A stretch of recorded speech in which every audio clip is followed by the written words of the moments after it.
pour cette invitation. Merci à toutes et à tous de m'écouter. Alors, désolée, j'ai des slides. Alors, apparemment, je suis la seule aujourd'hui à avoir des slides. Ça doit être mon côté un peu prof quoi, qui ressort. Donc, voilà, je vous ai fait une petite présentation. Je vais essayer de tenir en 20 minutes. Alors, ce qui s'est trouvé, c'est que j'avais fait une super grosse présentation. Et puis, Bertrand, hier matin, m'a dit mais c'est pas du tout ça que je veux. Donc, j'ai beaucoup travaillé hier et cette nuit. Donc, je vais essayer d'avoir, comment dire, un discours un peu plus politique, ce qui n'est pas du tout normalement, c'est pas du tout comme ça que je travaille. Je suis plutôt une scientifique, donc j'évite de mélanger les genres. Mais effectivement, sur la souveraineté énergétique, finalement, puis l'énergie nucléaire, c'est politique aussi. Donc effectivement, ça me fait avancer aussi. Donc je vous remercie de m'avoir demandé de faire cette présentation. On en parlera après, vous me direz ce que vous en pensez. Donc, on va faire une petite étude de texte. Donc, voilà, mon titre, c'est « Revenir au cœur nucléaire de notre souveraineté énergétique ». Et donc, je vais essayer de parler d'un petit peu tout ça. Revenir, il y a le mot « revenir ». Donc, est-ce que c'est possible aujourd'hui? Et comment on peut retrouver une souveraineté énergétique? On l'a perdue, pas perdue? On pourra en discuter et en débattre. Cœur nucléaire, bon, ça, c'est pas difficile. Énergie nucléaire, les réacteurs pour produire de l'électricité, mais pas que. On va parler beaucoup d'électricité, mais sachez qu'aujourd'hui, et notamment dans le nouveau nucléaire, la grande tendance, c'est d'aller faire de l'énergie autre que l'électricité, c'est-à-dire la chaleur. Puisque, comme vous le savez, un réacteur, c'est une cocotte minute. Et donc, ça produit avant l'électricité, ça produit de la vapeur d'eau et donc de la chaleur. Et donc, les nouveaux concepts de réacteurs, on pourra en discuter, vous pourrez me poser toutes les questions que vous voulez là-dessus, produisent également de la chaleur pour aller décarboner l'autre partie de ce grand mix énergétique général que nous avons, qui est très, très carboné encore aujourd'hui, et notamment la chaleur qui est à plus de 60% encore faite par des hydrocarbures. Souveraineté énergétique, c'est là-dessus que je veux m'attarder, vous allez le voir ensuite, donc je vais essayer de la définir. Je ne sais pas trop, on verra ce que vous en pensez. Et puis, il y a le nôtre. Nôtre, c'est qui, en fait donc, nous allons le voir, je vais essayer de le définir. Qui sommes-nous? L'Europe, la France, le monde? Alors la première chose, c'est que nous sommes tous interdépendants. Je voulais absolument mettre les choses au clair pour qu'on soit sûr sur la définition, parce que j'ai lu plein de choses quand même sur Internet. Souveraineté énergétique, évidemment, ça ne veut pas dire indépendance énergétique. L'indépendance dans l'interdépendance, vous avez sûrement entendu parler de tout ça. En tout cas, nous sommes sur la planète Terre, tous ensemble, et personne n'est indépendant. Donc j'ai essayé de faire un cadre de mon intervention, puisque moi je suis un peu carré, scientifique. Donc j'ai quelques hypothèses sur lesquelles je voudrais qu'on soit bien clair. Mon intervention va se mettre avec les hypothèses que vous voyez ici. Donc nous sommes dans les accords de Paris, donc il faut qu'on soit en net zéro carbone à l'horizon 2050. Les stratégies sont différentes en Europe. En tout cas, RTE a fait ses scénarios à 2050. Je pense que tout le monde les a peut-être regardés. Autrement, allez-y, regardez-le. Je vous ai montré ici, en fait, le résumé. Je vous fais un petit spoiler. C'est aujourd'hui 1600 TWh en énergie totale. À l'horizon 2050, il faudra avoir diminué de moins 40%. Est-ce possible ? C'est une question. Mais en tout cas, il aurait fallu bien diminuer. Et surtout, ce que l'on va voir, c'est qu'évidemment, l'électricité va prendre le pas sur les autres énergies, sur les autres modes. Et on a, suivant les scénarios, l'AIE, le RTE, etc., c'est à peu près 2, voire 3 fois la demande en électricité qui devrait arriver sur les années prochaines. Donc, un besoin d'électricité qui augmente. La France est une démocratie, vous êtes d'accord avec moi, même si certains disent que, bon, on va se mettre dans ce cadre. Cette hypothèse-là, je vous demande de me la considérer comme cela. Et puis, on fait partie de l'Europe. Et donc ça va quand même, effectivement, sur la souveraineté énergétique et sur la souveraineté nationale, d'ailleurs, et sur toutes les autres souverainetés. C'est un point important. 3 constats. Je me place toujours puissance publique, industrie, Et puis, j'appelle ça le capital humain, les talents, les ressources humaines pour certains. J'aime pas trop le terme ressources humaines, mais en tout cas, les gens, quoi. Nos enfants, vous, nous, moi. Donc ça, c'est le troisième acteur. Eh bien, plusieurs choses. La puissance publique, nous avons vu, alors c'est un manque de vision stratégique de long terme. Alors, il y a vraiment un gros problème c'est pas grave, de mise en page. L'éducation, comme je l'ai dit, vous m'avez entendu sûrement interpeller Arnaud de Montebourg. Un vrai souci sur l'éducation, un niveau en mathématiques et en français et dans tous les domaines qui chute absolument vertigineusement depuis quelques années. On pourra revenir sur qui est fautif, etc. Mais en tout cas, aujourd'hui, vous voyez, la France, nous sommes largement au fond. Donc, comment on refait de l'industrie, comment on réindustrialise, comment on fait de l'innovation, de la recherche. Je vous ai entendu aussi sur la table ronde juste avant moi. Tout ça sont des questions absolument ouvertes et sur lesquelles j'ai pas de réponse. Je vais vous en donner un petit peu, mais compliqué. Industrie, désindustrialisation depuis 30 ans, vous le savez. Donc vous voyez là les emplois de l'industrie, j'ai trouvé, c'est sur l'INSEE, donc aujourd'hui, alors quand Arnaud Montebourg dit qu'il nous faut encore 1 million, déjà, voilà, bon, no comment. Donc, l'énergie, évidemment, c'est l'enjeu du XXIe siècle et ça s'appuie sur 4 piliers qui sont fondamentaux et qui, ici, je vous les présente de manière générale et puis après, j'irai dans le nucléaire. Enjeux économiques, enjeux écologiques, politiques et géopolitiques dans tous les systèmes énergétiques. Donc, il faut bien voir que la souveraineté énergétique, elle doit se regarder sur le système complet, non pas seulement sur l'outil de production de l'énergie à un moment donné. C'est bien sur l'ensemble du système énergétique, je vais vous le montrer après.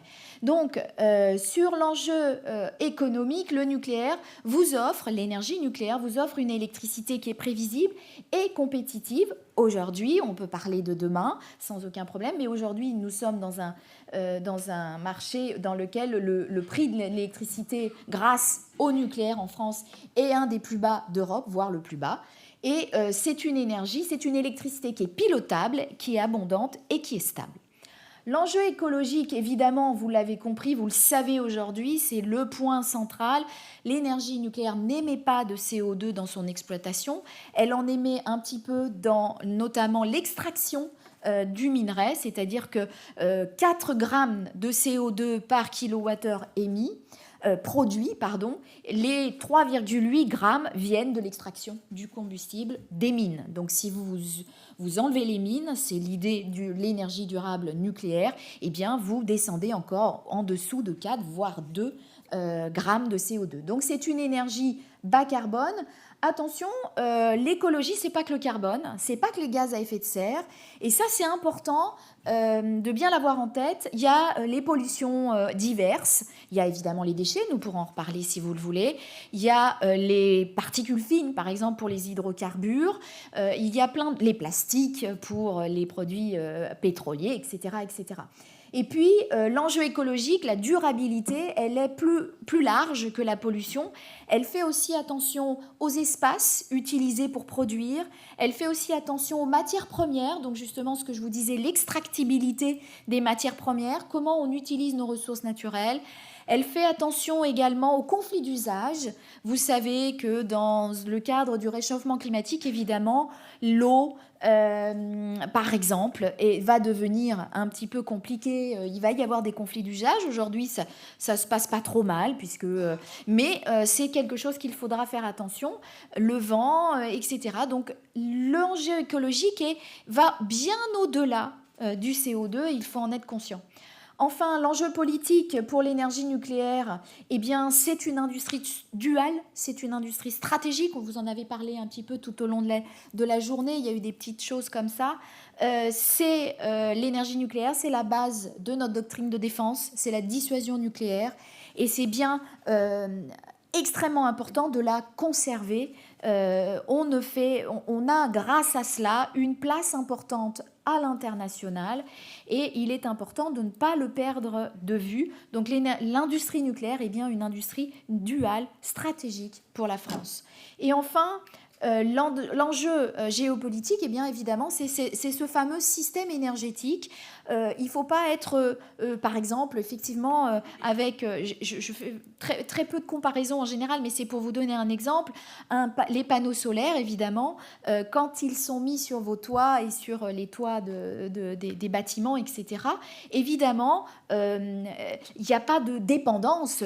Vous avez n'importe quel pays là sur son toit et il produit une électricité sans dépendance. Par contre, évidemment, nous le savons tous aujourd'hui, nous ne sommes pas souverains sur la filière générale des panneaux solaires puisqu'ils viennent de Chine et que notre industrie des panneaux solaires en Europe est complètement arrêtée. Vous avez entendu par le passé quelques points là-dessus. Donc l'enjeu géopolitique, il est important dans l'ensemble du système énergétique et il faut donc avoir une maîtrise de l'ensemble de la filière de production, aussi bien de la transformation et jusque au cycle associé normalement du combustible. Voilà. Et donc, pour finir, l'énergie nucléaire est bien plus qu'une simple énergie bas carbone. Et c'est bien l'enjeu de cette fameuse filière industrielle duale. Donc, je vous ai juste remis le panorama parce que, évidemment, l'énergie nucléaire, on vient d'en parler, usage militaire, usage civil, mais pas que électricité, pas que énergie. Elle participe également à la médecine nucléaire, vous le savez tous. Elle participe à un certain nombre d'applications industrielles et donc elle participe aussi à, pas une souveraineté industrielle, mais à une économie en France et en Europe. Donc il faut bien avoir en tête que si un jour les politiques, comme ils l'ont fait il y a quelques années, se disent « Oh, j'arrête la filière industrielle civile », eh bien, il y a des corrélations. Vous dépassez largement juste l'exploitation pour faire de l'électricité. Et ça, vous le savez aussi au niveau d'autres filières, il y a évidemment des liens. Donc il faut avoir une vision globale et à long terme. Voilà. Donc, souveraineté énergétique, définition, quelles exigences surtout. Pour moi, la souveraineté énergétique, c'est je dispose d'une énergie partout, pour toutes et pour tous. Et ça, c'est finalement une définition de service public. Et pour moi, la souveraineté énergétique, elle passe vraiment par là. C'est ce qui s'est passé dans l'organisation passée de l'énergie nucléaire en France depuis la Deuxième Guerre mondiale avec le plan Mesmer, les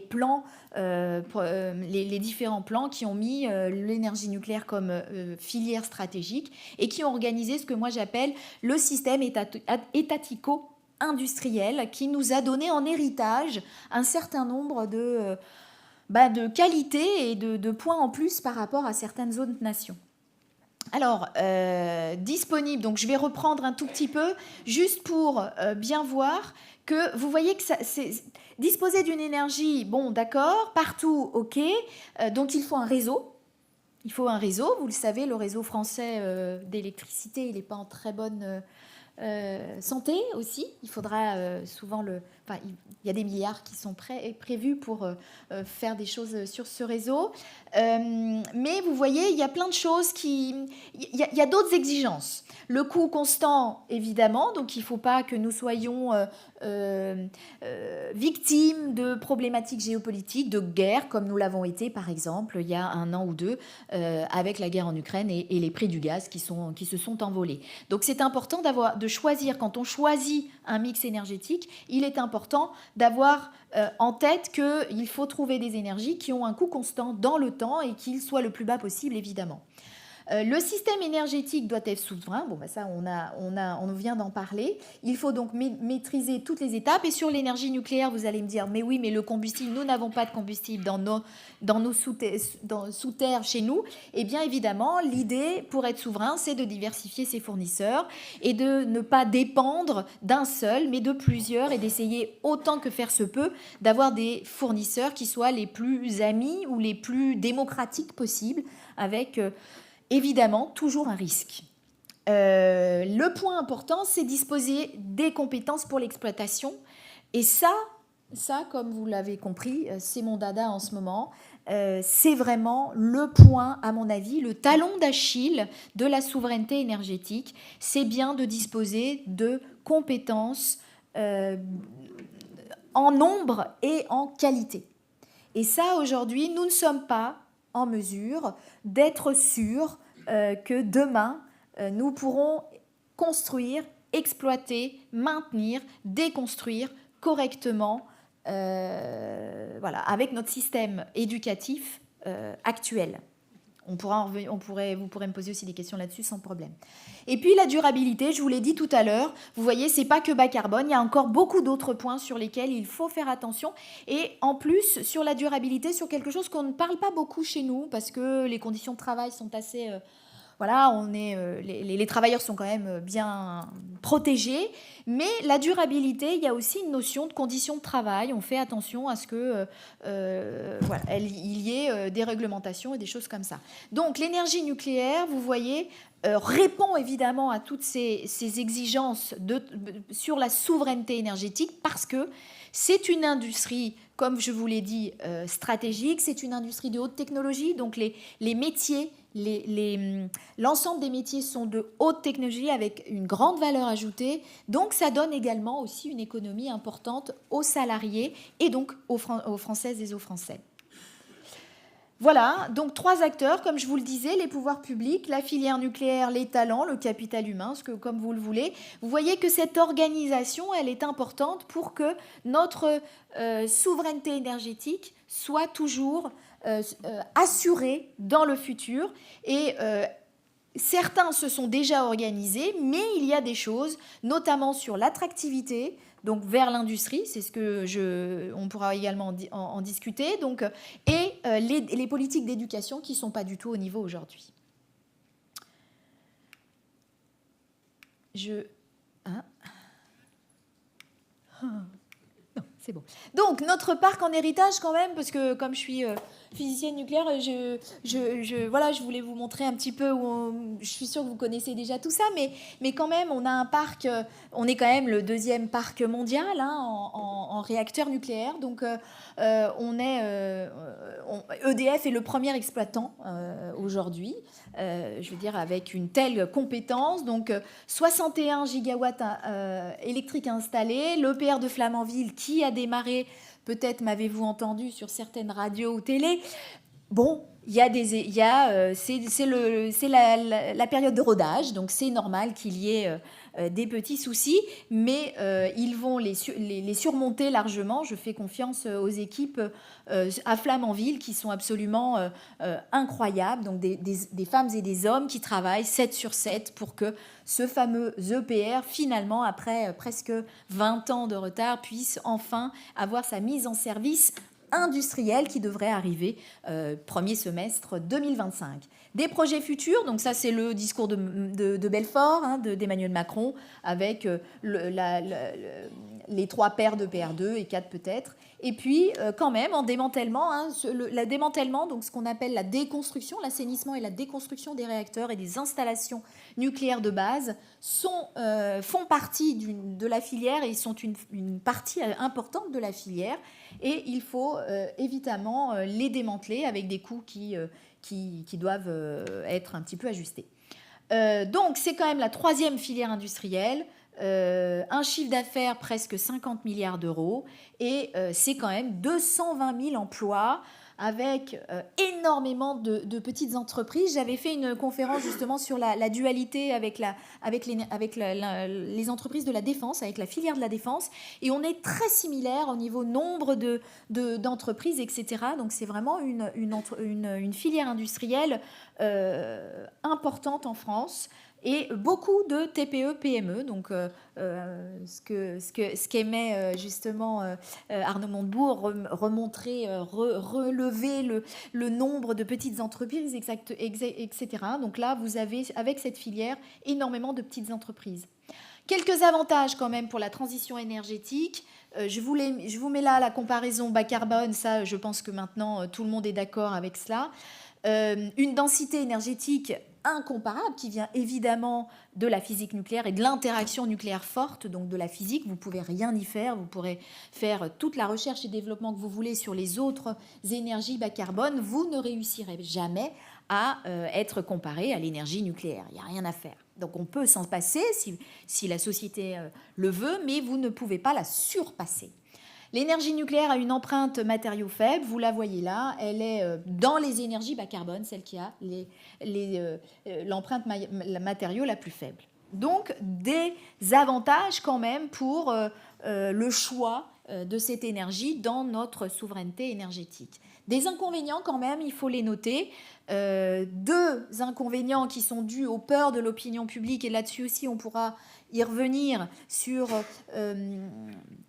ces peurs inconsidérées, ces mélanges entre le risque, le danger, etc., qui vient finalement d'une mauvaise formation à l'esprit critique, au doute critique, à avoir une démarche scientifique, etc., etc.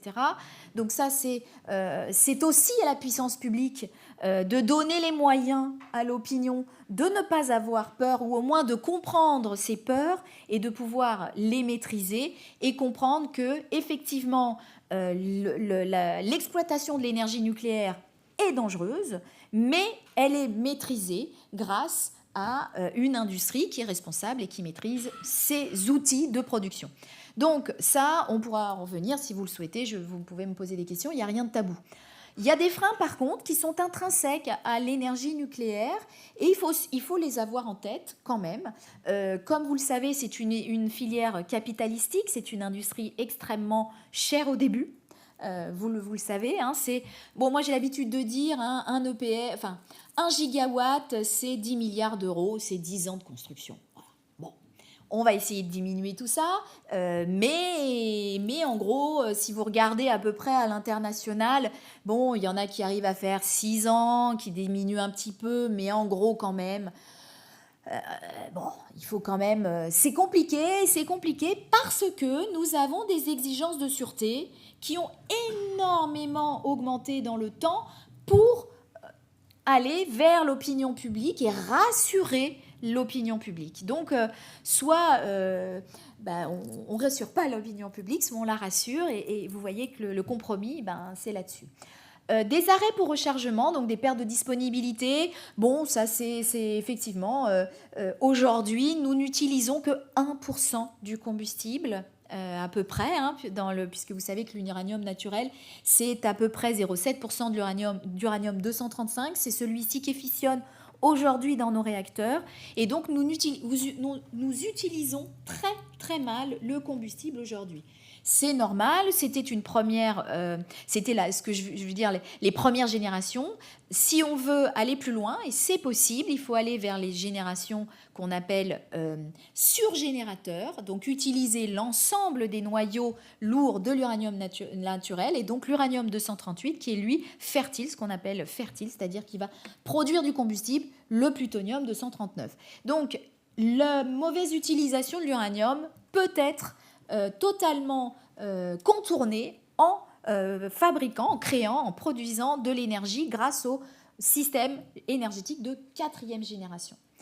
L'enceinte de confinement et des contraintes d'exploitation, bah oui, c'est dangereux, on ne rentre pas dans un cœur de réacteur comme ça, il y a énormément de procédures, il y a une enceinte de confinement justement qui ne s'ouvre pas juste, j'ouvre comme ça et je rentre. Donc tout ça fait qu'effectivement il y a des contraintes d'exploitation, ce qui veut dire qu'il y a une responsabilité des salariés et donc il y a une formation adéquate qui doit être mise en place et qui ne peut pas être enlevée pour que les salariés puissent aller travailler sur des INB, les installations nucléaires de base. Et enfin, la puissance résiduelle à évacuer, ça c'est pour toutes les filières, je ne vais pas rentrer dans les détails, mais c'est un point, on pourra en parler si vous le souhaitez. Je passe... Voilà. Donc, à quoi peut répondre cette... Bon, je vais passer, c'est pas grave. Je ne sais pas comment revenir en arrière. Je peux ?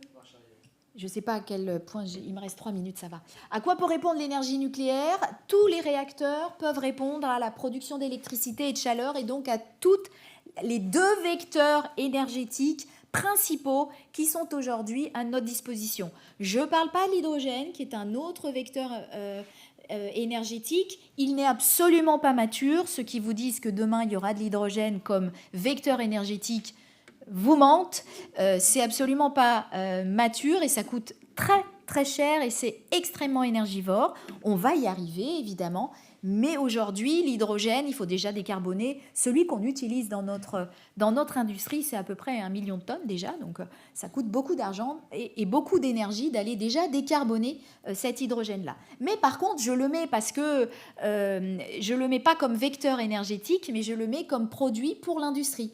D'accord? Donc l'hydrogène, il faut bien sûr le décarboner. Aujourd'hui, il est fait avec des hydrocarbures. On a besoin d'hydrocarbures. On fait la méthanisation, CH4, donc vous voyez, on produit du CO2. Donc ça, la production d'H2, elle est très, très carbonée aujourd'hui. Donc les deux vecteurs qui sont les principaux, électricité, chaleur. L'électricité en France, parfait. Nous sommes à plus de 90% de bas carbone, ce qui n'est pas le cas, évidemment, en Europe et encore moins dans le monde. Donc, on a encore du travail à faire sur cette partie-là. Mais en France, les débats à n'en plus finir sur on arrête le nucléaire, on fait autre chose, on met des éoliennes et du solaire et je ne sais quoi, ça n'a aucun intérêt parce que vous êtes en train de passer d'une énergie bas carbone à une autre énergie bas carbone. Donc, regardons les problèmes là où ils sont. Là où il faut décarboner, c'est bien sur la chaleur. Et donc, voilà un petit peu toutes les applications et les besoins de tout le monde, industrie et nous-mêmes, qui sont à chaque fois sur la ligne du dessous et dont l'électricité et la chaleur peuvent nous aider évidemment à vivre, manger et se déplacer. Voilà. Et donc, les réacteurs du futur, quand même, je voulais faire un petit zoom sur les réacteurs du futur qui sont aujourd'hui en ce moment mon dada, les petits SMR, AMR, on pourra en parler si vous le souhaitez, mais en tout cas, je voulais juste vous montrer, j'avais promis à Bertrand de ne pas faire un seul dessin d'un réacteur, donc j'ai tenu ma promesse, mais quand même, voilà, il y a quatre grands points sur lesquels le réacteur du futur doit faire attention. Évidemment, il va aller remplacer les énergies fossiles, ça vous l'avez bien compris. L'idée, c'est de le construire en grand nombre au niveau français, au niveau européen, au niveau de la planète, pour aller satisfaire les gens qui aujourd'hui n'ont rien d'autre que des hydrocarbures pour avoir de l'énergie. Donc, quand on le construit en grand nombre, il va falloir faire attention au combustible, puisqu'aujourd'hui, les réserves annoncées à une production équivalente de nucléaire d'aujourd'hui, c'est-à-dire à peu près 10% du mix électrique mondial, eh bien, on a à peu près pour 100 ans de réserve d'uranium. Donc, il va falloir quand même faire attention, parce que si vous multipliez par 2, voire 3 l'exploitation de l'énergie nucléaire, eh bien, ça sera d'autant. Donc, certains scénarios disent que même d'ici 20-30 ans, nous n'aurons plus assez d'uranium pour exploiter l'énergie nucléaire. Donc, il est très, très important d'aller vers les réacteurs du futur dont je vous parlais, qui sont les surgénérateurs, absolument rapidement pour que nous n'ayons pas ce problème de matière combustible. L'acceptabilité, c'est un point fondamental. Il est important. Aujourd'hui, on a plus de 60% de la population française qui est d'accord pour faire des réacteurs, pour que l'énergie nucléaire continue à être dans notre mix énergétique et surtout... Ouh là là, bon, vous avez compris, l'acceptabilité, c'est important. Ok, je finis là-dessus. C'est mon slide de fin. En fait, j'ai essayé, ça c'est mon côté aussi mapping, enseignement, nouvelle pédagogie. Vous savez, on nous aide. Il faut qu'on soit nouvelle pédagogie. Donc voilà, donc du coup, j'ai voulu faire un truc. Cette nuit, là, je me suis dit, waouh, système énergétique. Donc 100 ans. On part pour 100 ans quand on prend de l'énergie nucléaire, mais au moins pendant 100 ans, on est tranquille. Donc au niveau souveraineté énergétique, c'est pas mal. Le rôle de l'État, il est important qu'il ait une vision et qu'il finance. Ça, je pense que vous l'avez dit toute la journée. Je continue à le dire sur la souveraineté énergétique. Évidemment, il n'y a pas photo, comme disent les jeunes. Voilà, le cap et je finance. Donc, tout ce que je vous ai dit aujourd'hui dans ma présentation sont là. Les exigences de durabilité, la partie talent, Le système de recherche et d'innovation, là, j'ai pas eu le temps d'en parler beaucoup, mais il est important, il est fondamental pour la suite et puis aussi pour faire pétiller les yeux des jeunes. C'est aussi un moyen d'attirer les jeunes dans ces filières industrielles. Soutien financier, vous l'avez compris, effectivement, je rejoins un petit peu la table ronde d'avant. Dans le nucléaire aussi, financer les systèmes de 4e génération, c'est pas facile avec les banques. Ils ont des exigences qui ne vont pas du tout avec les contraintes de temps, notamment du nucléaire. Cadre législatif, régulation, réglementation, etc. Ça, c'est pour l'acceptabilité. Puis, c'est normal qu'il y ait un cadre législatif. Et enfin, la supply chain de qualité et qui soit souveraine, parce que ça aussi, c'est important. Et nous avons la chance de l'avoir en France et même en Europe. Voilà. C'est la conclusion. Je vous remercie. Merci infiniment, cher Emmanuel, pour votre présentation. Je ne regrette pas de vous avoir soumis à l'exercice qui consistait à fusionner votre présentation. C'était énergisant. Voilà.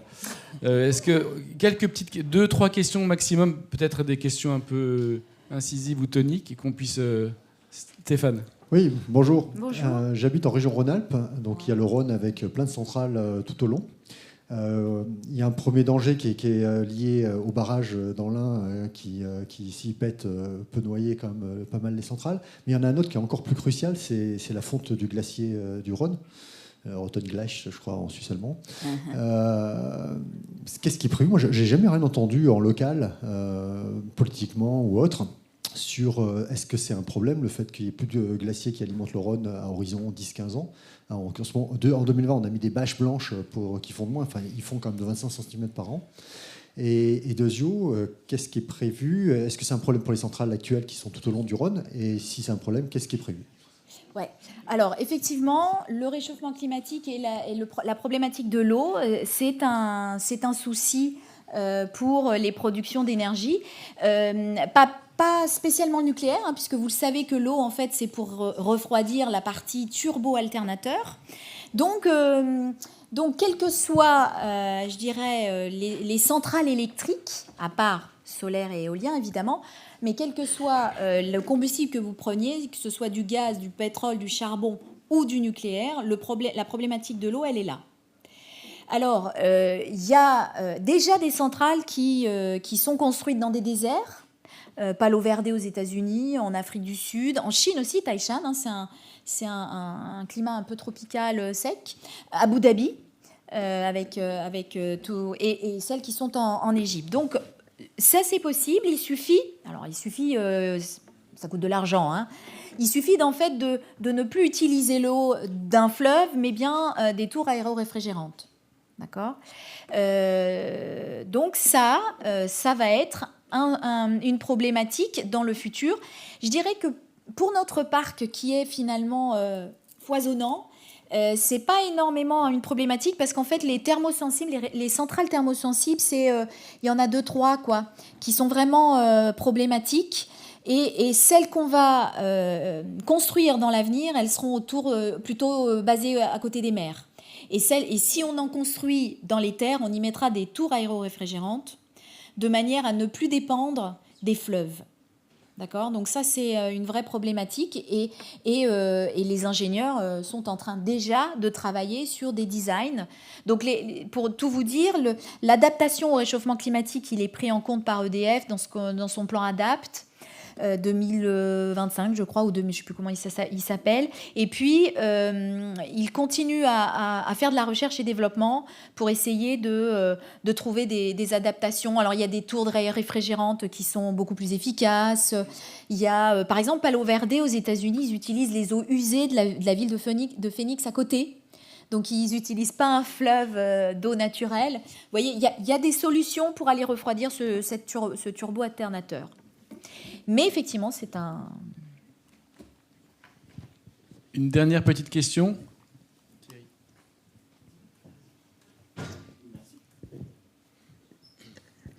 Thierry Ayache. Donc, parmi les slides que vous avez présentés au début, il y a un objectif de de décroissance de la consommation d'énergie, qui est présenté à 2050. Très important, objectif européen. J'étais au mois d'avril dans un voyage d'études sécuritaires et d'intelligence économique en Suède. Et nous a été présenté 2 projets de construction d'industrie d'acier décarboné.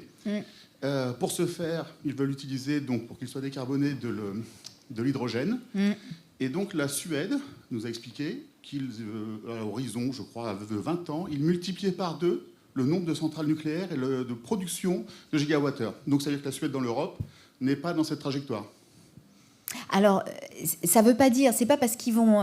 vous avez vu que l'électricité, parce que pour produire de l'hydrogène, vous allez utiliser l'électricité. Produite par les centrales nucléaires. Ouais, vous augmentez la part de l'électricité, mais vous diminuez le reste.